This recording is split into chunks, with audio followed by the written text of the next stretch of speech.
ಪಕ್ಷದ ಸಂಘಟನೆಯಲ್ಲಿ ತೊಡಗುತ್ತೀನಿ ಅಂತ ಹೇಳಿ ತೊಡಗಿಸ್ಕೊಂಡಂತ ಚೇತನ ಶ್ರೀ ಚಂದ್ರಶೇಖರ್ ಅವರು ಭಾರತದ ಪಾದಯಾತ್ರೆ ಮಾಡಿ ಸಂದರ್ಭದಲ್ಲಿ ಇಡೀ ಕರ್ನಾಟಕ ಅಂದರೆ ಅವರು ತಮಿಳುನಾಡಿನ ಗದಿಯಿಂದ ಆಚೆಗೆ ಶುರು ಮಾಡಿದಾಗ ಬಂದಂಥ ಶಂಕರ್ ಅವರು ಸುಮಾರು 24 ದಿನಗಳ ಕಾಲ ಚಂದ್ರಶೇಖರ್ ಅವರ ಜೊತೆಯಲ್ಲಿ ಅವರ ನಡಿಗೆ ಹಾಕಿ ಅವರ ಹೆಜ್ಜೆ ಹಾಕಿ ಚಂದ್ರಶೇಖರ್ ಅವರ ಅಷ್ಟು ಭಾಷಣಗಳನ್ನು ಅನುವಾದ ಮಾಡಿದಂಥವರು ಸನ್ಮಾನ್ಯ ಡಾಕ್ಟರ್ BL ಶಂಕರ್ ಅವರು. ಅದಷ್ಟೇ ಅಲ್ಲ, ಅದಾದ ನಂತರ ಭಾರತ ಯಾತ್ರಾ ಕೇಂದ್ರವನ್ನು ಒಂದು ಸಾಂಸ್ಕೃತಿಕ ಸಂಸ್ಥೆಯನ್ನಾಗಿ ಪರಿವರ್ತಿಸಬೇಕು ಅಂತ ತೀರ್ಮಾನ ಕೈಗೊಂಡಾಗ ಅದನ್ನು ಭಾರತ ಯಾತ್ರಾ ಕೇಂದ್ರ, ಕಾಲೇಜು ವಿದ್ಯಾರ್ಥಿಗಳ ರಂಗ ತರಬೇತಿ ಶಿಬಿರ, ಕಾಲೇಜು ರಂಗ ವಿದ್ಯಾರ್ಥಿಗಳಿಗೆ ಸಾಂಸ್ಕೃತಿಕ ಸ್ಪರ್ಧೆಗಳು, ಈಗ ಅನೇಕ ಕಾರ್ಯಕ್ರಮಗಳನ್ನು ಆಯೋಜಿಸ್ತಾ ಕಳೆದ 33 ವರ್ಷಗಳಿಂದ ನಿರಂತರವಾಗಿ ಚಟುವಟಿಕೆಗಳು ರವೀಂದ್ರ ಕಲಾಕ್ಷೇತ್ರದಲ್ಲಿ ಕಾಲೇಜು ಮತ್ತು ಯುವಜನರ ತರಬೇತಿ ಶಿಬಿರಗಳು ಇಂಥವೆಲ್ಲ ಕಾರಣಕರ್ತರು ಡಾಕ್ಟರ್ BL ಶಂಕರ್ ಅವರು. ನಮ್ಮೆಲ್ಲರ ನಾಯಕರಾಗಿದ್ದಂಥ ಚಂದ್ರಶೇಖರ್ ಅವರು ಇವತ್ತು 99 ವರ್ಷಗಳನ್ನು ಪೂರೈಸಿ 100ನೇ ವರ್ಷಕ್ಕೆ ಪದಾರ್ಪಣೆ ಮಾಡ್ತಾ ಇರುವಂಥ ಸಂದರ್ಭದಲ್ಲಿ ನಾವೆಲ್ಲ ಇಲ್ಲಿ ಸೇರಿದ್ದೇವೆ. ಈ ಕಾರ್ಯಕ್ರಮವನ್ನು ಆಯೋಜಿಸಬೇಕೋ ಬೇಡವೋ, ಆಯೋಜಿಸಿದರೆ ಎಲ್ಲಿ ಆಯೋಜಿಸಬೇಕು, ಹೇಗೆ ಆಯೋಜಿಸಬೇಕು ಅನ್ನೋಂಥ ಚಿಂತನೆಯಲ್ಲಿ ನಾವಿದ್ದಂಥ ಸಂದರ್ಭದಲ್ಲಿ ರಾಜಕೀಯವಾಗಿ ಲಾಭ ಆಗುವಂಥ ಕಾರ್ಯಕ್ರಮಗಳನ್ನೇ ಮಾಡಿ ಅದನ್ನೇ ಮೈಗೂಡಿಸ್ಕೊಂಡಿರ್ತಕ್ಕಂಥ ನಾವು ರಾಜಕಾರಣದ ಲಾಭ ನಷ್ಟ ಇಲ್ಲದೇನೂ ಕೂಡ ಕೆಲವು ಕಾರ್ಯಕ್ರಮಗಳನ್ನು ಮಾಡಿದರೆ ಈ ರಾಷ್ಟ್ರದ ಪ್ರಜಾಪ್ರಭುತ್ವದ ಆರೋಗ್ಯಕ್ಕೆ ಒಳ್ಳೆಯದು ಅನ್ನೋ ಕಾರಣಕ್ಕೋಸ್ಕರ ಈ ಕಾರ್ಯಕ್ರಮವನ್ನು ಹಮ್ಮಿಕೊಂಡಿರುವಂಥದ್ದು. ಕೆಲವೇ ದಿವಸಗಳ ಹಿಂದೆ ಈ ತೀರ್ಮಾನವನ್ನು ನಾವು ತೆಗೆದುಕೊಂಡಿದ್ದು. ಯಾಕೆಂದರೆ ಇವತ್ತು ಚಂದ್ರಶೇಖರ್ ಅವ್ರನ್ನ ನೆನೆಯೋದ್ರಿಂದ, ಚಂದ್ರಶೇಖರ್ ಅವ್ರ ಬಗ್ಗೆ ಕಾರ್ಯಕ್ರಮ ಮಾಡೋದ್ರಿಂದ ಯಾವುದೇ ರಾಜಕೀಯವಾದಂಥ ಲಾಭ ಇಲ್ಲಿರುವಂಥ ಮತ್ತು ಮುಂದಿರುವಂಥ ಯಾರಿಗೂ ಕೂಡ ಇಲ್ಲ. ಕಾರಣ ಇವತ್ತಿನ ಲಾಭ ನಷ್ಟಗಳೆಲ್ಲವೂ ಕೂಡ ಓಟ್ ತಂದು ಕೊಡುವಂಥ ಶಕ್ತಿ ಯಾರಿಗಿದೆ, ಯಾರ ಹೆಸರಿಗಿದೆ, ಯಾರಿಗೆ ಜಾತಿ ಬಲ ಇದೆ, ಯಾರಿಗೆ ಹಣ ಬಲ ಇದೆ, ಇವೆಲ್ಲ ಲೆಕ್ಕಾಚಾರದ ನಡುವೆನೇ ಕೂಡ ಚಂದ್ರಶೇಖರ್ ಅಂಥವರು ಕೂಡ ಇದ್ದರು ಈ ರಾಷ್ಟ್ರದಲ್ಲಿ ಅನ್ನೋದು ಒಂದು ಗೊತ್ತಾಗಲಿ ಜನಗಳಿಗೆ, ಮುಂದಿನ ಪೀಳಿಗೆಗೆ ಅನ್ನೋದು ಮುಖ್ಯವಾಗಿರುವಂಥ ಉದ್ದೇಶ. ಹಾಗಾಗಿ ಚಂದ್ರಶೇಖರ್ ಅವರ ಈ ಕಾರ್ಯಕ್ರಮವನ್ನು ಇವತ್ತು ಪ್ರಾರಂಭ ಮಾಡಿ ಸಾಂಕೇತಿಕವಾಗಿ ಸುಮಾರು 1 ವರ್ಷಗಳ ಕಾಲದಲ್ಲಿ ಪ್ರತಿ ತಿಂಗಳು ಒಂದಲ್ಲ ಒಂದು ಕಾರ್ಯಕ್ರಮ ಮಾಡಬೇಕು ಅನ್ನೋದು ನಮ್ಮ ಉದ್ದೇಶ. ಅದಕ್ಕೆ ನಿಮ್ಮೆಲ್ಲರ ಸಹಕಾರವು ಅವಶ್ಯಕತೆ ಇದೆ. ಅದೇ ರೀತಿಯಲ್ಲಿ ಮತ್ತೊಬ್ಬ ನಮ್ಮ ನಾಯಕರಾಗಿ ನಾವೆಲ್ಲ ಈ ಮಟ್ಟಕ್ಕೆ ಬೆಳೀಲಿಕ್ಕೆ ಕಾರಣಕರ್ತರಾಗಿದ್ದಂಥ ರಾಮಕೃಷ್ಣ ಹೆಗಡೆಯವರು ಕೂಡ ಅವರು 100 ವರ್ಷವನ್ನು ಆಗಸ್ಟ್ 29ಕ್ಕೆ ಪೂರೈಸ್ತಾ ಇದ್ದಾರೆ. ಕಳೆದ ಆಗಸ್ಟ್ 29ಕ್ಕೆ ಅವರ 100ನೇ ವರ್ಷದ ಕಾರ್ಯಕ್ರಮ ಪ್ರಾರಂಭ ಆಗಿತ್ತು, ಇದೇ ವೇದಿಕೆಯಲ್ಲಿ ಪ್ರಾರಂಭ ಆಗಿತ್ತು. ಹಾಗಾಗಿ ಇವರಿಬ್ಬರೂ ಕೂಡ ಆತ್ಮೀಯ ಸ್ನೇಹಿತರು ಮತ್ತು ಒಂದೇ ವಿಚಾರಧಾರ ಇದ್ದವರಾದಂಥ ಕಾರಣಕ್ಕೋಸ್ಕರ ಆ ಎರಡೂ ಇಬ್ಬರ ಜನ್ಮ ಶತಮಾನೋತ್ಸವವನ್ನು ಸೇರಿ ಕೆಲವು ಕಾರ್ಯಕ್ರಮ ಮಾಡಬೇಕು ಅನ್ನೋಂಥ ಉದ್ದೇಶ ಇದೆ. ಭಾಳಷ್ಟು ಜನರಿಗೆ, ಮಾಧ್ಯಮದವರಿಗೆ ಅಲ್ಲಿ ಆಶ್ಚರ್ಯ ಅನಿಸ್ಬೋದು, ಇವತ್ತಿನ ಅಧಿಕಾರ ರಾಜಕಾರಣದ ಮಧ್ಯೆ ಇವರಿಗಂತ ಇಂಥ ಹುಚ್ಚು ಅನ್ನೋದು ಭಾಳಷ್ಟು ಜನರಿಗೆ ಅನಿಸ್ಬೋದು. ಆದರೆ ಕೆಲವರಿಗಾದರೂ ಈ ಹುಚ್ಚು ಹಿಡಿದೇ ಹೋದರೆ ಈ ರಾಷ್ಟ್ರಕ್ಕೆ ಬಂದಿರತಕ್ಕಂಥ ಸವಾಲಿನ ಸಂದರ್ಭವನ್ನು ಎದುರಿಸಲಿಕ್ಕೆ ಮುಂದಿನ ಪೀಳಿಗೆಗೆ ಸಾಧ್ಯ ಆಗಲಿಕ್ಕಿಲ್ವೇನೋ ಅನ್ನೋಂಥ ಒಂದು ಆತಂಕದಿಂದ ಈ ಕಾರ್ಯಕ್ರಮಗಳನ್ನು ಇವತ್ತು ನಾವು ಹಮ್ಮಿಕೊಂಡಿದ್ದೇವೆ. ಇಲ್ಲಿ ಅನೇಕ ಜನ ಭಾಳ ಈ ವಿಚಾರದಲ್ಲಿ ಬದ್ಧರಾಗಿರ್ತಕ್ಕಂಥವ್ರು, ಬೇರೆ ಬೇರೆ ಕ್ಷೇತ್ರದಲ್ಲಿ ಕಾರ್ಯೋನ್ಮುಖರಾಗಿರುವಂಥವ್ರು ಇಲ್ಲಿ ಬಂದಿರುವಂಥದ್ದು ಗಮನಿಸಿದರೆ ಕೂಡ ಇದು ನಿರಾಶೆ ಆಗುವಂಥ ಅಥವಾ ಸಂಪೂರ್ಣವಾಗಿ ನಿರಾಶೆ ಆಗುವಂಥ ಸಂದರ್ಭ ಇನ್ನೂ ಕೂಡ ಇಲ್ಲ. ಎಲ್ಲೋ ಒಂದು ಕಡೆ ಇನ್ನೂ ಕೂಡ ಆಶಾವಾದ ಇದೆ. ಹಾಗಾಗಿ ಕಾಲಚಕ್ರ ಉರುಳ್ತದೆ, ಮತ್ತೆ ಸುದಿನಗಳು ಕೂಡ ಬರಬಹುದು, ಈ ಪ್ರಜಾಪ್ರಭುತ್ವ ಮತ್ತೆ ಭಾರತದಲ್ಲಿ ಗಟ್ಟಿ ಆಗ್ಬೋದು ಅನ್ನೋಂಥ ಒಂದು ನಿರೀಕ್ಷೆಯಲ್ಲಿ ಈ ಕಾರ್ಯಕ್ರಮವನ್ನು ಇವತ್ತು ನಾವು ಮಾಡ್ತಾ ಇದ್ದೇವೆ. ಕೆಲವೊಂದು ಸರ್ತಿ ನಮಗೆ ಅನ್ನಿಸ್ತದೆ, ಈ ರಾಷ್ಟ್ರದಲ್ಲಿರುವಂಥ ಬಹುತೇಕ ಸಾಂವಿಧಾನಿಕ ಸಂಸ್ಥೆಗಳೆಲ್ಲವೂ ಕೂಡ ಬಹುತೇಕ ರಾಜಿ ಮಾಡಿಕೊಂಡಿರುವಂಥ ಆಡಳಿತ ವ್ಯವಸ್ಥೆಯೊಂದಿಗೆ ಈ ಸಂದರ್ಭದಲ್ಲಿ ಇದನ್ನು ಹೇಳಿದರೆ ಜನ ಒಪ್ತಾರಾ ಅಥವಾ ಇದನ್ನು ಸ್ವೀಕರಿಸುವಂಥವ್ರು ಇದ್ದಾರಾ ಅಂತೇಳಿ ಪ್ರಶ್ನೆ ಮಾಡಿದಾಗ ಅನೇಕರು ಇಲ್ಲಿರುವಂಥವರು ಅವರದೇ ಆದಂಥ ಕ್ಷೇತ್ರದಲ್ಲಿ ಫಲಾಪೇಕ್ಷೆ ಇಲ್ಲದೆ ನಿರಂತರವಾಗಿ ಕೆಲಸ ಮಾಡ್ಕೊಂಡು ಬಂದಿರುವಂಥವ್ರು ಕೂಡ ಅನೇಕ ಜನ ಈ ಸಭೆಯಲ್ಲಿದ್ದಾರೆ. ಹಾಗಾಗಿ ಚಂದ್ರಶೇಖರ್ ಅವ್ರನ್ನ ನೆನೆಸ್ಕೊಳ್ಳೋದ್ರ ಮುಖಾಂತರ ಬಹುತೇಕ ಒಂದು 7-8 ದಶಕ ಅಥವಾ ಒಂದು ಶತಮಾನದ ಈ ದೇಶದ ರಾಜಕಾರಣವನ್ನು ಯಾವ ರೀತಿ ಅವು ತಿರುವುಗಳು ಪಡೆದುವು ಅನ್ನೋದ್ರ ಬಗ್ಗೆನೂ ಕೂಡ ಒಂದು ಕೆಲವು ಈ ದೇಶದ ಮಹತ್ತರವಾದಂಥ ರಾಜಕೀಯ ತಿರುವುಗಳಿಗೆ ಇವರು ಹೇಗೆ ಕಾರಣಕರ್ತರಾದರು, ಇವರೊಟ್ಟಿಗಿದ್ದಂಥ ಸಮಾಜವಾದಿಗಳು ಯಾವ ರೀತಿ ಕಾರಣೀಭೂತರಾದರು ಅನ್ನೋದು ಕೂಡ ಸ್ವಲ್ಪ ಮೆಲುಕು ಹಾಕಿದರೆ ಒಳ್ಳೆಯದು ಅನ್ನೋದು ನನ್ನ ವ್ಯಕ್ತಿಗತವಾದಂಥ ಅಭಿಪ್ರಾಯ. ಇನ್ನುಳಿದಾಗಿ ಇದರ ಬಗ್ಗೆ ಮಾತಾಡಲಿಕ್ಕೆ ಅನೇಕ ನನಗಿಂತ ಅನುಭವಿಗಳೆಲ್ಲ ಇಲ್ಲಿದ್ದಾರೆ. ಮೊದಲನೇದಾಗಿ 1969ನೇ ಇಸ್ವಿ. 1969ನೇ ಇಸ್ವಿ ಈ ದೇಶ ಕಂಡಂಥ ಅತ್ಯಂತ ಮಹತ್ತರವಾದಂಥ ಯಥಾಸ್ಥಿತಿವಾದದ ವಿರುದ್ಧ ಒಂದು ದೊಡ್ಡದಾಗಿರ್ತಕ್ಕಂಥ ಪ್ರಗತಿಪರ ರಾಜಕಾರಣವನ್ನು, ಸಮಾನತೆಯ ರಾಜಕಾರಣವನ್ನು, ಸಮಾನ ಅವಕಾಶದ ರಾಜಕಾರಣವನ್ನು, ಸಮಾಜವಾದಿ ರಾಜಕಾರಣವನ್ನು ಈ ದೇಶಕ್ಕೆ ಕಾಂಗ್ರೆಸ್ಸಿನ ಮುಖಾಂತರ ಪರಿಚಯ ಮಾಡಿಕೊಡುವಂಥ ಪ್ರಯತ್ನಕ್ಕೆ ಕಾರಣೀಭೂತರಾದಂಥ ಕೆಲವರಲ್ಲಿ ಚಂದ್ರಶೇಖರು ಕೂಡ ಒಬ್ಬರು. ಅಶೋಕ್ ಮೆಹ್ತಾ ಅವರು, ಚಂದ್ರಶೇಖರ್ ಅವರು, ರಾಮಧನ್ ಅವರು, ಕೃಷ್ಣಕಾಂತ್ ಅವರು, ಮೋಹನ್ ದಾರಿಯಾರ್ ಅವರು ಮತ್ತು ಇವರೊಟ್ಟಿಗಿದ್ದಂಥ ಇನ್ನು ಹಲವು ಸಮಾಜವಾದಿ ಸ್ನೇಹಿತರು, ಕರ್ನಾಟಕದಲ್ಲಿ KH ರಂಗನಾಥ್ ಅವರು, DB ಚಂದ್ರೇಗೌಡರು ಮತ್ತು ಇನ್ನಂಥ ಅವ್ರ ಜೊತೆ ಇದ್ದಂಥ ಇನ್ನೂ ಅನೇಕ ಸಮಾಜವಾದಿ ನಾಯಕರುಗಳು ಇವರೆಲ್ಲ ಕೂಡ ಒಂದು ದಿಟ್ಟವಾಗಿರುವಂಥ ನಿರ್ಧಾರವನ್ನು ತೆಗೆದುಕೊಂಡು ಆಗ ತಾನೇ ಎರಡು ಭಾಗವಾಗಿದ್ದಂಥ ಭಾರತೀಯ ರಾಷ್ಟ್ರೀಯ ಕಾಂಗ್ರೆಸ್ಸಿಗೆ, ಇಂದಿರಾ ಗಾಂಧಿ ಅವರ ನೇತೃತ್ವದಲ್ಲಿದ್ದ ಕಾಂಗ್ರೆಸ್ಸಿಗೆ ಒಂದು ಪ್ರಗತಿಪರವಾದಂಥ ಕಾರ್ಯಸೂಚಿಯನ್ನು ಕೊಟ್ಟು ಈ ದೇಶದ ರಾಜಕಾರಣ ಈ ದೇಶದ ಬಡವರ ಪರವಾಗಿ ನಡಿಬೇಕು, ಶೋಷಿತರ ಪರವಾಗಿ ನಡಿಬೇಕು ಮತ್ತು ಸಮಾನತೆಯ ಒಂದು ಸ್ಥಿತಿಯನ್ನು ನಿರ್ಮಾಣ ಮಾಡಬೇಕು ಅಂತೇಳಿ ಒಂದು ನಿರ್ಧಾರವನ್ನು ತೆಗೆದುಕೊಂಡು ಎಲ್ಲರೂ ಕೂಡ ಕಾಂಗ್ರೆಸ್ಸನ್ನು ಸೇರ್ತಾರೆ. ಆ ಸಮಾಜವಾದಿಗಳ ಜೊತೆಗೆ ಮತ್ತೊಬ್ಬರು ಕೈ ಜೋಡಿಸಿದವರು ಅಂದರೆ ಕಮ್ಯುನಿಸ್ಟ್ ಪಕ್ಷದ ನಾಯಕರಾಗಿದ್ದಂಥ ಚಂದ್ರಜಿತ್ ಯಾದವ್ ಅವರು. ಈ ರೀತಿ ಒಂದು ದೊಡ್ಡದಾಗಿರ್ತಕ್ಕಂಥ ತಿರುವನ್ನು ಅವತ್ತು ಪಡೆದಂಥ ಸಂದರ್ಭದಲ್ಲಿ ಇದರ ಫಲಿತಾಂಶ 71ನೇ ಇಸ್ವಿಯ ಚುನಾವಣೆಯಲ್ಲಿ ಆಗ್ತದೆ. ಇದಕ್ಕೆ ನನಗಿಂತ ಅಧಿಕಾರಯುತವಾಗಿ ಮಾತಾಡಬಲ್ಲವರು ಇದರಲ್ಲಿ ರಮೇಶ್ ಕುಮಾರ್ ಅವರು, ಸಿಂಧ್ಯಾ ಅವರಿದ್ದಾರೆ. ಆ ಒಂದು ಪಲ್ಲಟ ಆದಂಥ ಸಂದರ್ಭದಲ್ಲಿ ಒಂದು ಯಥಾಸ್ಥಿತಿವಾದದ ಕಾಂಗ್ರೆಸ್ಸು ಅಂತ ಹೆಸರನ್ನೇನು ಪಡೆದಿತ್ತು ಅದನ್ನು ಸ್ವಲ್ಪ ಎಡಕ್ಕೆ ವಾಲಿಸಿ ಎಡಪಂಥೀಯವಾಗಿರ್ತಕ್ಕಂಥ ವಿಚಾರಧಾರೆಗಳನ್ನು ಕೂಡ ಕಾಂಗ್ರೆಸ್ ಮೈಗೂಡಿಸಿಕೊಂಡು ಅನೇಕ ಕಾರ್ಯಕ್ರಮಗಳನ್ನು ಘೋಷಣೆ ಮಾಡೋದ್ರ ಮುಖಾಂತರ ಕಾಂಗ್ರೆಸ್ ಒಂದು ಬಡವರ ಪರವಾಗಿರ್ತಕ್ಕಂಥ ಶೋಷಿತರ ಪರವಾಗಿರುವಂಥ ಪಾರ್ಟಿಯನ್ನು ಅಂತ ಅದಕ್ಕೆ ಒಂದು ರೂಪವನ್ನು ಕೊಡಲಿಕ್ಕೆ, ಆ ರೀತಿಯ ಒಂದು ಸ್ಥಿತಿ ನಿರ್ಮಾಣ ಆಗಲಿಕ್ಕೆ ಕಾರಣೀಭೂತರಾದಂಥಲ್ಲಿ ಚಂದ್ರಶೇಖರ್ ಅವರು ಕೂಡ ಒಬ್ಬರು. ಆದರೆ ಇದು ಬಹಳ ವರ್ಷಗಳ ಕಾಲ ಉಳಿಲಿಲ್ಲ. 1969ರಿಂದ 74ನೇ ಇಸ್ವಿಗೆ ಬರೋಷ್ಟೊತ್ತಿಗೆ ಅನೇಕ ಬೆಳವಣಿಗೆಗಳಾದವು. ಅವತ್ತು ಚುನಾವಣೆ ಗೆದ್ದಂಥವರಿಗೆ ನನ್ನಿಂದಲೇ ಚುನಾವಣೆ ಗೆದ್ವಿ ಅಂತಕ್ಕಂಥ ಭಾವನೆ ಬರಲಿಕ್ಕೆ ಪ್ರಾರಂಭ ಆಯಿತು. ಅವರಿಗಿದ್ದಂಥ ಕೆಲವು ಪ್ರತಿಷ್ಠೆಯ ಕಾರಣದಿಂದಾಗಿ ಅವರ ಸ್ಥಾನಕ್ಕೆ ಕುತ್ತು ಬರುವಂಥ ಸಂದರ್ಭ ಬಂದಂಥ ಸಂದರ್ಭದಲ್ಲಿ ಬೇರೆ ರೀತಿಯಾದಂಥ ಯೋಚನೆಗಳು ಪ್ರಾರಂಭ ಆದವು. ಇನ್ನೊಂದು ವಿಚಾರದಲ್ಲಿ ಚಂದ್ರಶೇಖರ್ ಅವರನ್ನು ಮೆಚ್ಚಬೇಕಾಗಿರುವಂಥದ್ದು ಅಂತೇಳಂದರೆ, ಈಗಿನ ಹಾಗಲ್ಲ, ಆಗ ಕಾಂಗ್ರೆಸ್ ಕಾರ್ಯಕಾರಿ ಸಮಿತಿಗೆ ಚುನಾವಣೆಗಳು ನಡೀತಾ ಇತ್ತು. ಚುನಾವಣೆ ಬಹಿರಂಗವಾಗಿ ನಡೀತಾ ಇತ್ತು. ಅಧ್ಯಕ್ಷ ಸ್ಥಾನವೂ ಸೇರಿ ಕಾರ್ಯಕಾರಿ ಸಮಿತಿಗೆ ಚುನಾವಣೆ ನಡೀತಾ ಇತ್ತು. ಆ ಚುನಾವಣೆಯಲ್ಲಿ ಸುಮಾರು 72-73ನೇ ಇಸ್ವಿಯಲ್ಲಿ ನಡೆದಂಥ ಚುನಾವಣೆಯಲ್ಲಿ ಇಂದಿರಾ ಗಾಂಧಿಯವರ ಇಚ್ಛೆಗೆ ವಿರುದ್ಧವಾಗಿ ಕಾಂಗ್ರೆಸ್ ಕಾರ್ಯಕಾರಿ ಸಮಿತಿಗೆ ಚಂದ್ರಶೇಖರ್ ಅವರ ಸ್ಪರ್ಧೆ ಮಾಡ್ತಾರೆ.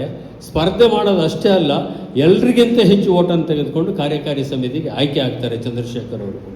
ಹಾಗಾಗಿ ಕಾರ್ಯಕಾರಿ ಸಮಿತಿನ ಒಂದು ಗಟ್ಟಿಯಾಗಿರ್ತಕ್ಕಂಥ ಧ್ವನಿ ಆಗ್ತಾರೆ. ಅದಾದ ನಂತರ ಅಷ್ಟೊತ್ತಿಗಾಗಲೇ 73-74ನೇ ಇಸ್ವಿ ಅಷ್ಟೊತ್ತಿಗೆ ಜಯಪ್ರಕಾಶ್ ನಾರಾಯಣರ ಚಳವಳಿ, ವಿದ್ಯಾರ್ಥಿ ಚಳವಳಿ ಪ್ರಾರಂಭ ಆಗಿರುತ್ತದೆ. ಅದಕ್ಕೆ ಜಯಪ್ರಕಾಶ್ ನಾರಾಯಣ್ ನೇತೃತ್ವ ಕೊಡುವಂಥ ಸಂದರ್ಭ ಬಂದಿರ್ತದೆ. ಆಗ ನಾನು, ಸಿಂಧ್ಯಾ, ಸುದರ್ಶನ್ ಮತ್ತು ಅನೇಕ ಜನ ಇಲ್ಲಿರ್ತಕ್ಕಂಥವ್ರು ಎಲ್ಲರೂ ಕೂಡ ನಾವು ಬೆಂಗಳೂರಿನಲ್ಲಿ ವಿದ್ಯಾರ್ಥಿಗಳಾಗಿರ್ತೀವಿ. ನಾನು ಧಾರವಾಡದಲ್ಲಿ ವಿದ್ಯಾರ್ಥಿ ಆಗಿದ್ದೆ, ಸಿಂಧ್ಯಾ ಬೆಂಗಳೂರಿನಲ್ಲಿ ವಿದ್ಯಾರ್ಥಿ ಆಗಿದ್ದರು. ಆ ಚಳುವಳಿಯ ಒಂದು ಭಾಗ ನಾವು ಆಗ್ತೇವೆ. ಅದಾದ ನಂತರ ಉಳಿದಿರ್ತಕ್ಕಂಥದ್ದೆಲ್ಲ ಒಂದು ಇತಿಹಾಸ. ಅದಾದಮೇಲೆ ತುರ್ತು ಪರಿಸ್ಥಿತಿ ಘೋಷಣೆ ಆಗ್ತದೆ. ಚಂದ್ರಶೇಖರ್ ಅವರು ಸೇರಿದಾಗೆ ಬಹುತೇಕ ಎಲ್ಲರೂ, ಸಿಂಧ್ಯಾ ಇಲ್ಲಿರೋರ ಪೈಕಿನಲ್ಲಿ ಸಿಂಧ್ಯಾನೂ ಸೇರಿದಾಗ ಇವರೆಲ್ಲ ಕೂಡ ಬಂಧನಕ್ಕೊಳಗಾಗ್ತಾರೆ. ಅದಾದ ನಂತರ ತುರ್ತು ಪರಿಸ್ಥಿತಿಯ 18 ತಿಂಗಳ ಅವಧಿ ಮುಗಿದ ನಂತರ ನಿಜವಾದ ಮತ್ತೊಂದು ರಾಜಕಾರಣ ಭಾರತ ದೇಶದಲ್ಲಿ ಪ್ರಾರಂಭ ಆಗ್ತದೆ. ಬಹುತೇಕ ಪ್ರಪಂಚದ ಇತಿಹಾಸದಲ್ಲಿ ಮೊದಲು ಚುನಾವಣೆ ನಡೆದು ಒಂದು ರಾಜಕೀಯ ಪಕ್ಷ ಗೆದ್ದು ನಂತರ ಪಕ್ಷ ರಚನೆ ಆಗೋದು ಪ್ರಪಂಚದ ಇತಿಹಾಸದಲ್ಲಿ ಭಾರತ ಜನತಾ ಪಾರ್ಟಿ ರಚನೆ ಆಗಿರೋದು ಒಂದೇ ಕಾರಣ ಅಂತ ಕಾಣ್ತದೆ.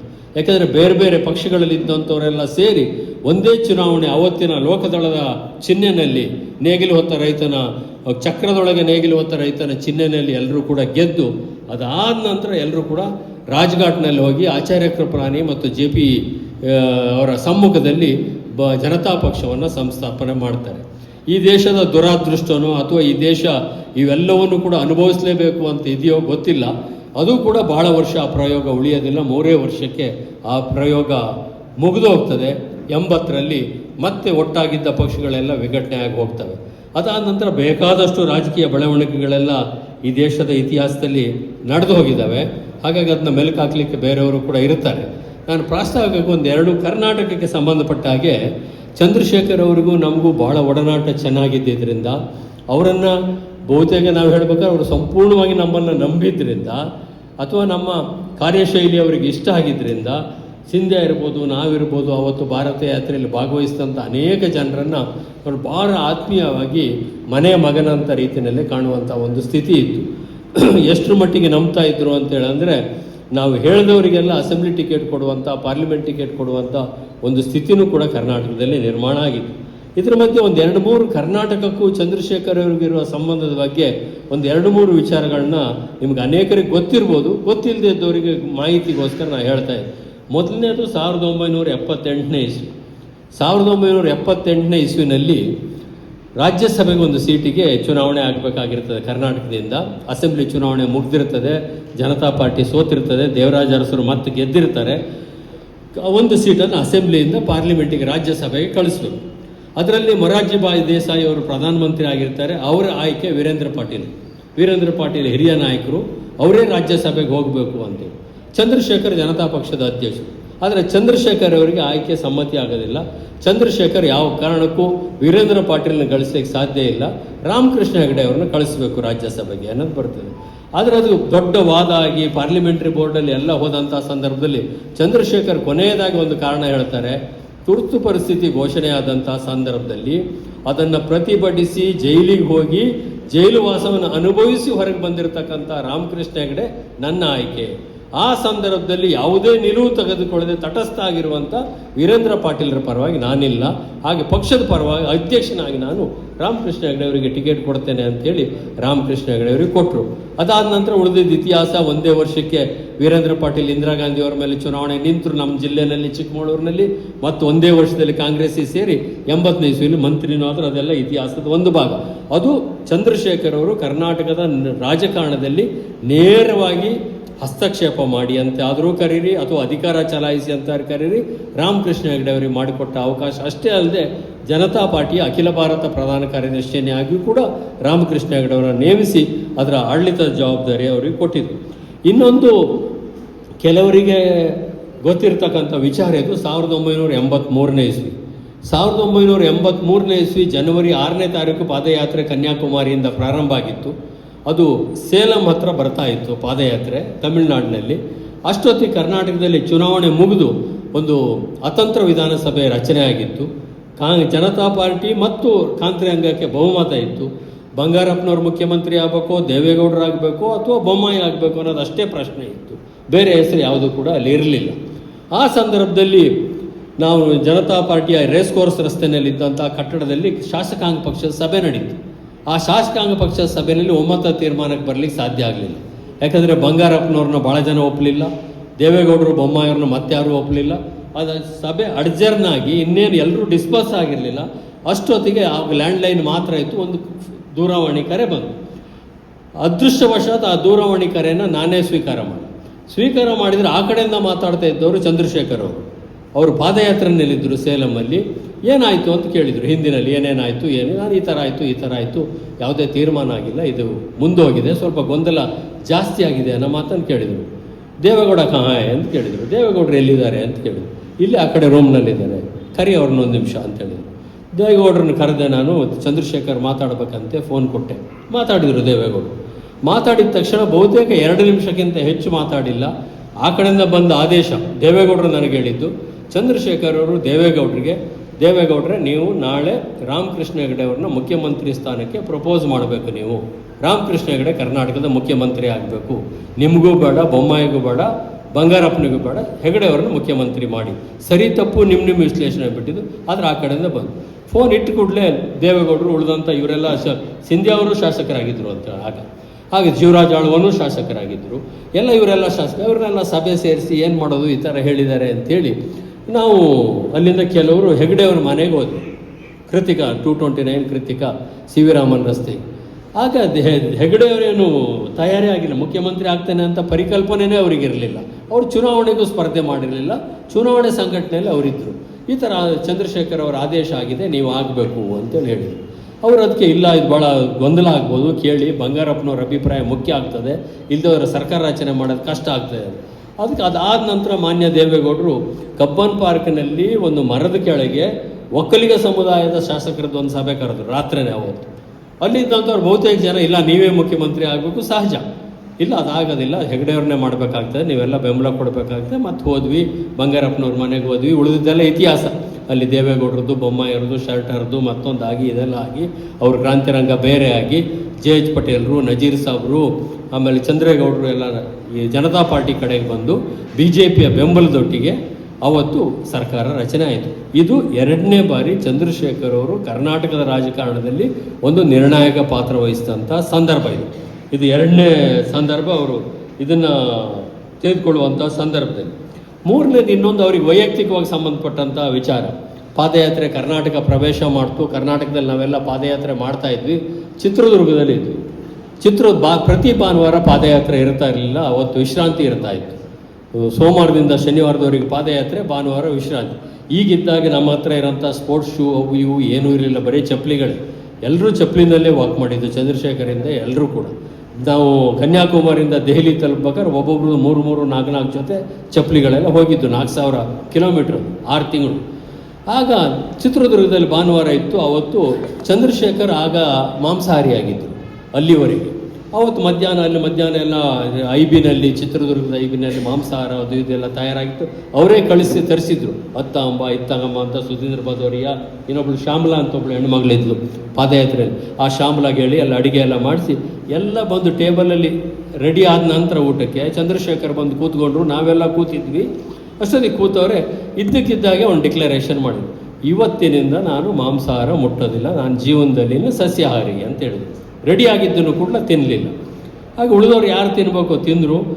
ಆಗ ಅವ್ರ ಪಕ್ಕದಲ್ಲೇ ಇದ್ದಂಥ ನಮಗೆ ಒಂದು ಮುಜುಗರದ ಸನ್ನಿವೇಶ, ನಾವು ತಿನ್ನೋದೋ ಬಿಡೋದೋ ಅಂತೇಳಿ. ಇನ್ನೇನು ಮಾಡೋದು, ಅವ್ರನ್ನ ನಾಯಕರು ಅಂತ ನಾವು ಒಪ್ಕೊಂಡಿದ್ವಿ. ಹಾಗಾಗಿ ಅವತ್ತೇ ನಾನು ತೀರ್ಮಾನ ಮಾಡಿಬಿಟ್ಟೆ, ಇನ್ನು ನಾನು ಮಾಂಸಾಹಾರ ಬಿಟ್ಟುಬಿಟ್ಟೆ, ಬೇಡ ಇನ್ನು ಸಾಕು ಇರೋ ಸಹವಾಸ ಅಂತ. ಅವತ್ತಿಂದ ಕೂಡ ನಾನು ಕೂಡ ಸತ್ಯಾಹಾರಿ ಅದೇ. ಅದು ಚಂದ್ರಶೇಖರ್ ಕರ್ನಾಟಕದಲ್ಲಿ ತೆಗೆದುಕೊಂಡಿರ್ತಕ್ಕಂಥ ಇನ್ನೊಂದು ತೀರ್ಮಾನ. ಹಾಗಾಗಿ ಚಂದ್ರಶೇಖರ್ ಅವರಿಗೆ ಎಷ್ಟು ಎಲ್ಲರ ಬಗ್ಗೆ ಕಾಳಜಿ ಇತ್ತು ಅಂತೇಳಂದರೆ ಸಿಂಧಿನಿಗೆ ಭಾಳ ಚೆನ್ನಾಗಿ ಗೊತ್ತು. ಅವರು ಭಾರತ್ ಯಾತ್ರಾ ಕೇಂದ್ರಗಳನ್ನು ಸ್ಥಾಪನೆ ಮಾಡುವಂಥ ಸಂದರ್ಭದಲ್ಲಿ, ಮತ್ತೊಂದು ಸಂದರ್ಭದಲ್ಲಿ ಎಷ್ಟು ಆತ್ಮೀಯವಾಗಿ ನಮ್ಮ ಎಲ್ಲರೊಟ್ಟಿಗೆ ಬೆರಿತಾ ಇದ್ರು ಅಂತೇಳಂದರೆ, ಈಗಿನ ರಾಜಕಾರಣಕ್ಕೂ ಅದಕ್ಕೂ ಅವತ್ತಿಗೂ ಹೋಲಿಕೆ ಮಾಡಿ ನೋಡಿದರೆ ಆ ಪ್ರತಿಷ್ಠೆಗಳಾಗಲಿ, ಅಹಂಕಾರ ಆಗಲಿ, ಹುಸಿಯ ಒಂದು ರೀತಿಯ ವ್ಯಕ್ತಿತ್ವಗಳು ಏನಿಲ್ಲ, ಡೌನ್ ಟು ಅರ್ತ್. ರಮೇಶ್ ಎಲ್ಲ ಈ ಕುಮಾರಕೃಪಾ ಗೆಸ್ಟ್ ಹೌಸಲ್ಲಿ ರೂಮ್ ನಂಬರ್ 1ರಲ್ಲಿ ಅವ್ರನ್ನ ಭೇಟಿ ಮಾಡದೇ ಇದ್ದವರೇ ಪಾಪಿಗಳು, ಆ ಥರ ತೆಗೆದುಕೊಂಡು ಕೂತಿರ್ತಾರೆ. ಪ್ರಧಾನಿ ಆಗಿದ್ದಂಥ ಸಂದರ್ಭದಲ್ಲೂ ಕೂಡ ಹಾಗೆ ನೆಲದ ಮೇಲೆ ಕೂತು ಊಟ ಮಾಡ್ತಾಯಿದ್ರು.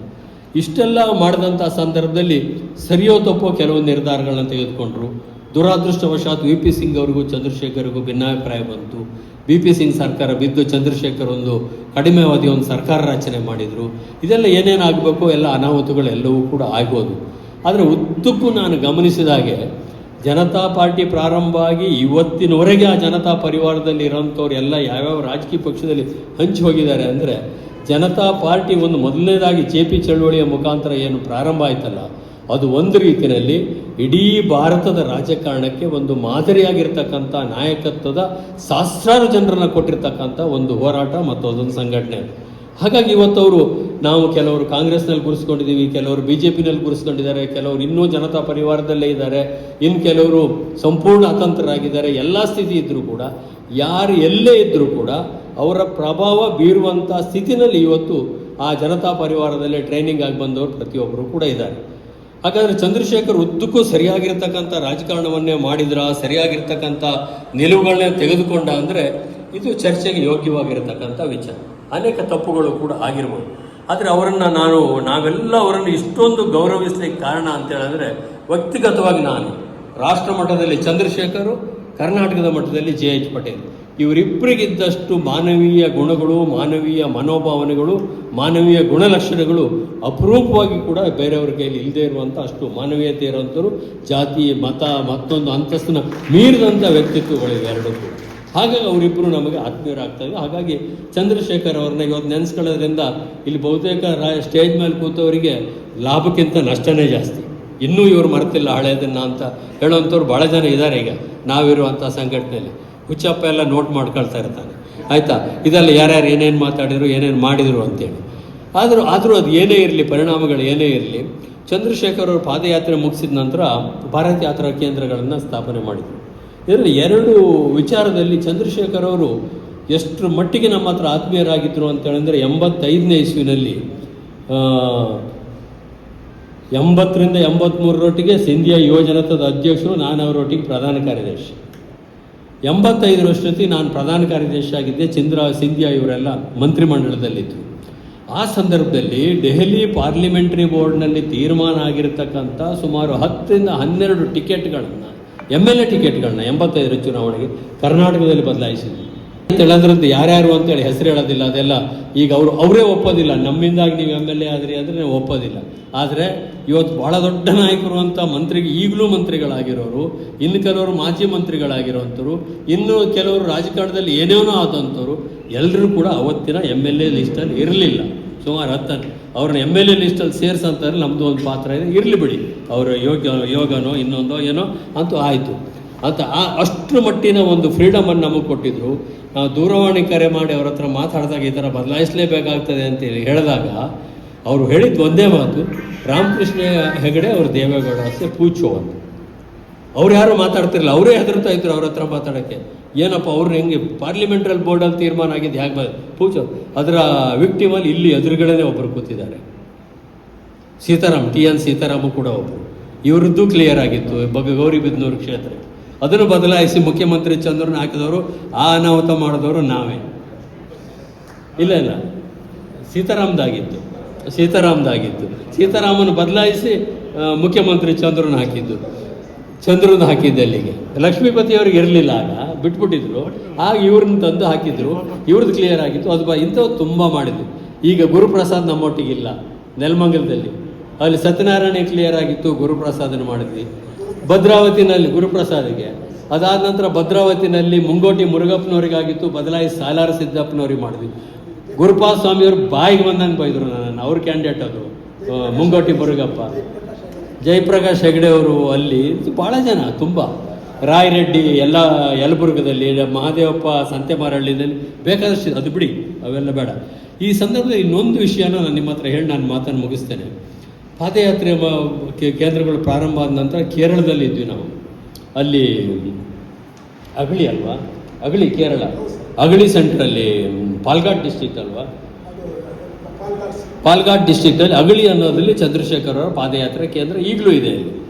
ಅಲ್ಲಿ ಒಂದು ದಿವಸ ಇದೇ ಥರ ಎಲ್ಲ ಸೇರಿದ್ವಿ ಸಭೆ, ಪಾದಯಾತ್ರೆ ಜನವರಿ 6 ಮತ್ತು ಜೂನ್ 25 ಯಾರಾದರೂ ಒಂದು ಕಡೆ ಸೇರ್ತಾ ಇರ್ತೀವಿ ನಾವು.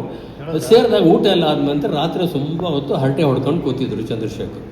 ನಾನು, ಚಂದ್ರಶೇಖರು, ಇನ್ನು ಕೆಲವರೆಲ್ಲ ಇದ್ವಿ, ಸುಧೀಂದ್ರ ಬದವರೇ ಇವರೆಲ್ಲ ಇದ್ದರು ಅಂತ. ನಾನು ಚಂದ್ರಶೇಖರ್ ಅವರಿಗೆ ಒಂದು ನೇರವಾದಂಥ ಪ್ರಶ್ನೆ ಕೇಳಿದೆ, ಭಾಳ ಬಿಚ್ಚು ಮನಸ್ಸಿಂದ ಮಾತಾಡಿದೆ. ನಿಮಗೆ ನಿಮ್ಮ ಜೀವನದಲ್ಲಿ ತೆಗೆದುಕೊಂಡಂಥ ರಾಜಕೀಯ ನಿರ್ಧಾರದಿಂದಾಗಿ ಇದು ತಗೊಳ್ಬಾರ್ದಿತ್ತು, ತಪ್ಪು ಅನಿಸಿದ್ದು ಯಾವ್ದಾದ್ರು ಇದೆಯಾ ಅಂತೇಳಿ ನೇರವಾಗಿ ನಾನು ಕೇಳಿದೆ. ಅಷ್ಟು ಸಲಿಗೆ ನಮಗಿತ್ತು. ಅವ್ರು ಹೇಳಿದರು, ಇಷ್ಟು ದಿವಸ ನಾನು ಹೇಳಿಲ್ಲ ಇದನ್ನು, ಆದರೆ ನನ್ನ ಮನಸ್ಸಿನಲ್ಲೇ ಕೊರಗ್ತಾ ಇದೆ. 2 ವಿಚಾರದಲ್ಲಿ ನನಗೆ ಭಾಳ ಕೊರಗಿದೆ ಅಂತೇಳಿ ಹೇಳಿದ್ರು. ಏನು ಅಂತೇಳಿ ಕೇಳಿದ್ರು. ಒಂದನೇದು 1969ನೇ ಇಸ್ವಿದು ಹೇಳಿದರು. 1969ನೇ ಇಸ್ವಿನಲ್ಲಿ ಕಾಂಗ್ರೆಸ್ ಇಬ್ಬಾಗ ಮಾಡೋದ್ರಲ್ಲಿ ನೇತೃತ್ವ ಇವ್ರದೇ. ಅಂದರೆ ಇಂದಿರಾ ಗಾಂಧಿ ಅವರಿಗೆ ಆ ಧೈರ್ಯ ಕೊಟ್ಟು ಕಾಂಗ್ರೆಸ್ಸನ್ನು ಪ್ರೋಗ್ರೆಸಿವ್ ಮಾಡಬೇಕು ಅಂತ. ಅದು ಈಗ ನನಗನ್ನಿಸ್ತದೆ ಅದನ್ನು ಮಾಡಬಾರ್ದಿತ್ತು. ಯಾಕೆ ಅಂತ ಕೇಳಿದೆ. ಕಾಂಗ್ರೆಸ್ಸಿಗೆ ಒಂದು ಮಾರಲ್ ಅಥಾರಿಟಿ ಇದ್ದಂಥ ಎಲ್ಲ ಲೀಡರ್ಗಳು ಕೂಡ ಒಂದು ಕಡೆ ಆಗಿಬಿಟ್ರು. ಮೊರಾರ್ಜಿ ದೇಸಾಯಿ, ನಿಜಲಿಂಗಪ್ಪ, CP ಗುಪ್ತನಿಂದ ಹಿಡಿದು ದೊಡ್ಡ ದೊಡ್ಡ ಮಹಾನ್ ನಾಯಕರುಗಳೆಲ್ಲ ಒಂದು ಕಡೆಗೆ ಆಗಿಬಿಟ್ರು. ನಾವೆಲ್ಲ ಒಂದು ಕಡೆಗೆ ಆಗಿಬಿಟ್ವಿ. ಅದಾದ ನಂತರ ಕಾಂಗ್ರೆಸ್ಸಿಯನ್ನು ಒಂದು ಮಾರಲಿ ಕಂಟ್ರೋಲ್ ಮಾಡ್ತಾ ಇದ್ದಂಥ ನಾಯಕತ್ವವೇ ಕಾಂಗ್ರೆಸ್ಸಿಗೆ ಇಲ್ದಾಗ ಹೋಗ್ಬಿಡ್ತು. ಎಲ್ಲಿಂದೆಲ್ಲೋ ದಿಕ್ಕು ತಪ್ಪಿ ಆಮೇಲೆ ಏನೇನಾಯಿತು ಅನ್ನೋದು ಇತಿಹಾಸ ನಿಮಗೆಲ್ಲ ಗೊತ್ತದು. ಹಾಗಾಗಿ ಅದು ಆಗಬಾರ್ದಿತ್ತು, ಅಲ್ಲೇ ಏನಾದರೂ ಒಂದು ಸುಧಾರಣೆ ತರಬೇಕಿತ್ತು ಅಂತ ಅನಿಸಿದ್ದು. ಅದು ಒಂದು ಮಾತನ್ನು ಹೇಳಿದರು. ಅದಾದ ನಂತರ ಇನ್ನೇನಾದರೂ ನಿಮಗೆ ಅನಿಸಿದೆಯಾ? 2ನೇದು, ತುರ್ತು ಪರಿಸ್ಥಿತಿಯೆಲ್ಲ ಆಗಿ ಜನತಾ ಪಾರ್ಟಿಯ ಸರ್ಕಾರ ಬಂದಂಥ ಸಂದರ್ಭದಲ್ಲಿ ಇಂದಿರಾ ಗಾಂಧಿಯವರಿಗೆ ಮತ್ತು ಜಯಪ್ರಕಾಶ್ ನಾರಾಯಣರವರಿಗೆ ರಾಜಿ ಮಾಡಬೇಕು ಅಂತ ಭಾಳ ಪ್ರಯತ್ನವನ್ನು ಚಂದ್ರಶೇಖರ್ ಮಾಡ್ತಾರೆ. ಅವರಿಬ್ಬರ ಮಧ್ಯೆ ಹಿಂದೆ ಆದಂಥ ಪತ್ರ ವ್ಯವಹಾರಗಳು, ಜೆ ಪಿ ಅವರು ಇಂದಿರಾ ಗಾಂಧಿ ಅವ್ರನ್ನ ಭೇಟಿ ಅಂತಲೇ ಕರೀತಾ ಇರ್ತಾರೆ ಯಾವಾಗಲೂ ಕೂಡ. ಹಾಗೆ ಜೆ ಪಿ ಬಗ್ಗೆನೂ ಇಂದಿರಾ ಗಾಂಧಿ ಅಷ್ಟೇ ಗೌರವ ಕೊಡ್ತೇವೆ. ಇವರಿಬ್ಬರನ್ನು ಹೇಗಾದರೂ ರಾಜಿ ಮಾಡಬೇಕು ಅಂತೇಳಿ ಇಂದಿರಾ ಗಾಂಧಿ ಹತ್ರನೂ ಭಾಳ ಸತಿ ಮಾತಾಡಿರ್ತಾರೆ ಚಂದ್ರಶೇಖರು, ಜೆ ಪಿ ಅವ್ರ ಹತ್ರನೂ ಇನ್ನೇನು ಇಬ್ಬರು ಒಪ್ಪಿ ರಾಜಿ ಆಗಬೇಕು, ಹಳೆದೆಲ್ಲ ಮರೆತು ಬಿಡಬೇಕು ಅನ್ನೋಷ್ಟೊತ್ತಿಗೆ ಅದು ಸಾಧ್ಯ ಆಗಲಿಲ್ಲ ಅಂತಂದು. ಯಾಕೆ ಅಂತ ಕೇಳಿದರೆ ರಾಮನಾಥ್ ಗೋಯಂಕ ಆಟ ಬಂದ್ಬಿಟ್ರು. ಕೊನೆಯದಾಗಿ ಜೆ ಪಿ ನಾನೊಂದು ಮಾತು ಬಾಂಬೆಲಿದ್ದರು ಜೆ ಪಿ, ರಾಮನಾಥ್ ಗೋಯಂಕನ ಒಂದು ಮಾತು ಕೇಳ್ತೀನಿ. ರಾಮನಾಥ್ ಗೋಯಂಕ ಅಂದರೆ ಇಂಡಿಯನ್ ಎಕ್ಸ್ಪ್ರೆಸ್ನ ಓನರ್ ಆಗಿದ್ದರು. ಅವ್ರನ್ನೊಂದು ಮಾತು ಕೇಳ್ತೀನಿ, ಗೋಯಂಕ ಯಾವುದೇ ಕಾರಣಕ್ಕೂ ಸಾಧ್ಯ ಇಲ್ಲ ಅಂತ ಹೇಳಿದ್ರು. ಅದೊಂದು ಬಿದ್ದು ಅದೊಂದು ಆಗಬೇಕಾಗಿತ್ತು ಈ ದೇಶದ ಹಿತದೃಷ್ಟಿಯಿಂದ. ಅದು ಎರಡನೇದು ನನಗೊಂದು ರಿಗ್ರೆಟ್ ಇದೆ ಅಂತೇಳಿ ಹೇಳಿದರು. ಇದು ಎರಡು ಅವ್ರು ನಮ್ಮ ಹತ್ರ, ಇನ್ನು ಕೆಲವರು ನನ್ನೊಟ್ಟಿಗಿದ್ದವ್ರ ಹತ್ರ ಹಂಚಿಕೊಂಡಂಥ ವಿಷಯ. ಕೊನೆಯದಾಗಿ ಒಂದು ಮಾತನ್ನು ಹೇಳಲಿಕ್ಕೆ ಬಯಸ್ತೇನೆ. ಚಂದ್ರಶೇಖರ್ ಅವರ ಆರೋಗ್ಯ ಕೆಟ್ಟೋಯ್ತು. ಚಂದ್ರಶೇಖರ್ ಅವರಿಗೆ ಬೋನ್ ಮರೋ ಕ್ಯಾನ್ಸರ್ ಬಂತು. ಭಾಳ ಸಫರ್ ಆದರು 1.5-2 ವರ್ಷಗಳ ಕಾಲ. ಆಗ ಇದ್ದಂಥ ಸರ್ಕಾರದವ್ರು ಅವ್ರಿಗೆ ಏನೇನೋ ಟ್ರೀಟ್ಮೆಂಟ್ ಓದಿದೆಲ್ಲ ಕೊಡಿಸೋದು. ಅವರ ಮಾನವೀಯ ಗುಣಗಳ ಬಗ್ಗೆ ಹೇಳ್ತೀನಿ. ಅಷ್ಟೊತ್ತಿಗೆ ನಾವು ಕಾಂಗ್ರೆಸ್ ಸೇರಿಬಿಟ್ಟಿದ್ವಿ. ನಾವು ಕಾಂಗ್ರೆಸ್ಸಲ್ಲಿ ಸೇರ್ಕೊಂಡಿದ್ವಿ. ಕಾಂಗ್ರೆಸ್ಸಲ್ಲಿ ಒಂದು ದಿವಸ ಇದ್ದಕ್ಕಿದ್ದಾಗೆ ಚಂದ್ರಶೇಖರ್ ಮನೆಯಿಂದ ಫೋನ್ ಬಂತು ನನಗೆ. ನೀವು 2 ದಿವಸ ನಾಳೆ ಅಥವಾ ನಾಡದ್ರೊಳಗೆ ನೀವು ಡೆಲ್ಲಿಗೆ ಬರಬೇಕಂತೆ ಚಂದ್ರಶೇಖರ್ಜಿ ಹೇಳಿದ್ದಾರೆ, ಅಧ್ಯಕ್ಷಿ ಹೇಳಿದ್ದಾರೆ, ಎಲ್ಲರೂ ಅಧ್ಯಕ್ಷಿ ಹೇಳಿದ್ದಾರೆ. ನಾನು ಏನು ವಿಷಯ ಅಂತೇಳಿ, ಆಗ ಬಹುತೇಕ ಗೌತಮ್ ಇದ್ದರು ಅಂತ ಕಾಣ್ತದೆ ಅವ್ರ ಸೆಕ್ರೆಟರಿ. ಏನು ವಿಷಯ ಅಂತ, ಏನಿಲ್ಲ, ಸೋನಿಯಾ ಗಾಂಧಿಯವರು ಅವ್ರನ್ನ ನೋಡೋಕ್ಕೆ ಬರ್ತಾ ಇದ್ದಾರೆ ಅವ್ರ ಆರೋಗ್ಯ ವಿಚಾರಿಸಲಿಕ್ಕೆ, ಅದಕ್ಕಿಂತ ಮುಂಚೆ ನೀವು ಬಂದು ಚಂದ್ರಶೇಖರ್ ನೋಡಬೇಕಂತೆ. ಆಯಿತು, ನಾನು ಅದರ ಮಾರನೇ ದಿವಸನ ಏನೋ ಹೋದೆ. ನಾನು ಹೋಗಿ ಚಂದ್ರಶೇಖರ್ ಅವ್ರು ಇನ್ನೇನು ಬಿಸು ಮಾತಾಡುವಂಥ ಸ್ಥಿತಿನಲ್ಲಿದ್ದರಷ್ಟೇ. ಆಗ ಕೇಳಿದೆ, ಏನು ಬರೋಕ್ಕೆ ಹೇಳಿದ್ರಂತೆ ಏನು ಅಂತ. ಆಗ ಅವ್ರು ಏನು ಹೇಳಿದ್ದು ಗೊತ್ತಾ ನನಗೆ, ಸೋನಿಯಾ ಗಾಂಧಿಯವರು ನಾಳೆ ಬರ್ತಾ ಇದ್ದಾರೆ ನನ್ನನ್ನು ನೋಡಲಿಕ್ಕೆ, ನಿಮಗೆ ಕಾಂಗ್ರೆಸ್ನಲ್ಲಿ ಏನಾದರೂ ಆಗಬೇಕು ಅಂತಿದ್ರೆ ಹೇಳಿ, ನಾನು ಅವ್ರಿಗೆ ಸೋನಿಯಾ ಗಾಂಧಿಯವ್ರಿಗೆ ಹೇಳ್ತೀನಿ ಅನ್ನೋ ಮಾತನ್ನು ಹೇಳಿ. ಅಷ್ಟೊತ್ತಿಗೆ ಕಾಂಗ್ರೆಸ್ದವರು ಅಲ್ಲಿ ಇದ್ವಿ, ನಾವು ಏನೋ ಒಂಥರ ಇದ್ವಿ ಬಿಡಿ, ಈಗಲೂ ಇದ್ದಾಗ ಹಾಗೂ ಇದ್ವಿ. ಏನಾದರೂ ಹೇಳಬೇಕು ಅಂದರೆ ಇಲ್ಲ, ಅವರಿಗೆಲ್ಲ ಗೊತ್ತಿದೆ, ಏನಾದರೂ ಒಂದು ಅವಕಾಶ ಕೊಡಿ ಅಂತೇಳಿ ಹೇಳಿ ಸಾಕು ಅಂತೇಳಿ. ಅದಾಯಿತು. ಅದು ಬಂದರು, ಸೋನಿಯಾ ಗಾಂಧಿಯವರು ಬಂದರು, ನನ್ನನ್ನು ಕರೆಸಿದ್ರು. ಸೋನಿಯಾ ಗಾಂಧಿಯವ್ರಿಗೆ ಪರಿಚಯ ಅವ್ರ ಭಾಷಣ ಆಗಾಗಲೇ ನಾನು ತರ್ಜುಮೆ ಸುಮಾರು ಮಾಡಿದ್ದೆ, ಅಷ್ಟು ಪರಿಚಯ ಮಾಡಿಕೊಟ್ಟು ಇವು ನನ್ನ ಹುಡುಗ, ಏನಾದರೂ ಒಂದು ಇವರಿಗೆ ಅವಕಾಶ ಕೊಡಬೇಕು ಅನ್ನೋ ಮಾತನ್ನು ಹೇಳಿದರು. ಅದಾಗಿ ಇನ್ನು ಸ್ವಲ್ಪ ಸಮಯದ ನಂತರ ಅವರು ನಮ್ಮ ಗುರುಗಾಂವ್ಗೆ ಹೋಗೋಂಥ ದಾರಿನಲ್ಲಿ ಯಾವುದೋ ಒಂದು ಗೆಸ್ಟ್ ಹೌಸ್ನಲ್ಲಿದ್ದರು. ಆಗ ತೀರಾ ಬಿಗಡಾಯಿಸಿತ್ತು ಅವರ ಆರೋಗ್ಯ, ಧ್ವನಿನೇ ಕೇಳ್ತಾ ಇರಲಿಲ್ಲ, ಆ ಥರ ಮಟ್ಟದಲ್ಲಿದ್ದರು. ಮತ್ತೊಂದು ಸರ್ತಿ ಹೋದ್ವಿ ನಾವು ನೋಡೋಕ್ಕೆ. ಆ ಸಂದರ್ಭದಲ್ಲಿ ಅವ್ರು ಕೇಳಿದ್ದೇನು ಗೊತ್ತಾ, ಅವ್ರ ಆರೋಗ್ಯ ಅದರ ಬಗ್ಗೆ ಮತ್ತೊಂದ್ರ ಬಗ್ಗೆ ಮಾತಾಡಲಿಲ್ಲ, ನನ್ನಿಂದ ನಿಮಗೇನಾದರೂ ಆಗಬೇಕಾ ಅಂತ ಕೇಳಿದ್ರು. ಅಷ್ಟೇ ಕೇಳಿದ್ದು, ಇನ್ನೇನೂ ಇಲ್ಲ. ಇದು ಚಂದ್ರಶೇಖರ್. ನಮಸ್ಕಾರ.